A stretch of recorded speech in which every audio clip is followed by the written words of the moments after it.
Currency के बारे में सबसे पहले हम आरबीआई की बात करेंगे। किसकी करेंगे? आरबीआई। बहुत आसानी से समझ आएगा। आरबीआई का मतलब है रिजर्व बैंक ऑफ इंडिया। इसका जन्म जो हुआ था 1935 में हुआ था। कब हुआ था? 1935। अब ये 1 अप्रैल को पैदा हुई। कब हुई? 1 अप्रैल को पैदा हुई 1935 में। लेकिन इसके जन्म से पहले संशोधन करके क्या एक बिल पारित किया। वो बिल कब बना था? 1934 में। कब बना था वो? 1934 में। आरबीआई का जन्म, आरबीआई क्यों पैदा हुई? क्योंकि इसका काम था नोटों का निर्गमन करना, यानी पैदा करना, नोट बनाना मतलब इशू करना। तो पहला काम होता है नोटों का इशू करना, इशू ऑफ करेंसी। ठीक है। दूसरा काम मॉनेटरी पॉलिसी। भारत में जितनी भी मॉनेटरी पॉलिसी का मतलब है कि जो सरकार नियम बनाती है कौन सी करेंसी की वैल्यू कितनी होगी, नोट कितने छापे जाएंगे, कैसे चलेंगे, देश से बाहर कितना पैसा भेज सकते हैं, कितना खरीद सकते हैं, एक्सपोर्ट कितना होगा, इंपोर्ट कितना होगा, ये सारी चीज किसमें आती है? मॉनेटरी पॉलिसी में। कितना टैक्स लगेगा, कितना जीएसटी लगेगा, सब मॉनेटरी पॉलिसी का पार्ट। ये किसने? Monetary policy.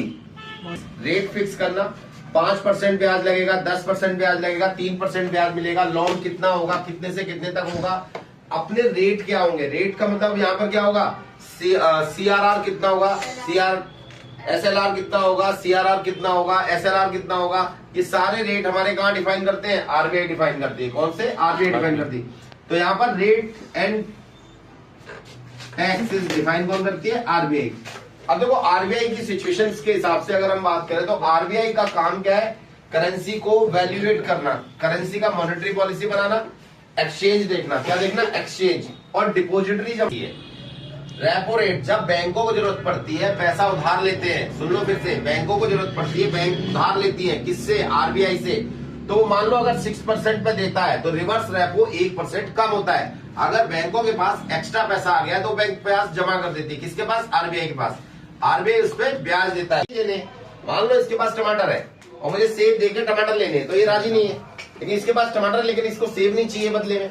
तो फिर मुद्रा में वाटर सिस्टम पहले चलता था, वाटर सिस्टम, वस्तु विनिमय। क्या चलता था? वस्तु विनिमय। वाटर सिस्टम में एक्सचेंज ऑफ गुड्स चलता था। मतलब हम क्या करते थे? गुड्स को एक्सचेंज कर। हाँ जी। आरबीआई कहता है कि आरबीआई की कंडीशन में हमें क्या क्या रखना पड़ेगा। अब जैसे एसएलआर होता है, एसएलआर, सीआरआर, ठीक है, और रेपो रेट। क्या? Repo rate, reverse repo rate. और यहां पर जो होगा एमएसएफ। ये जो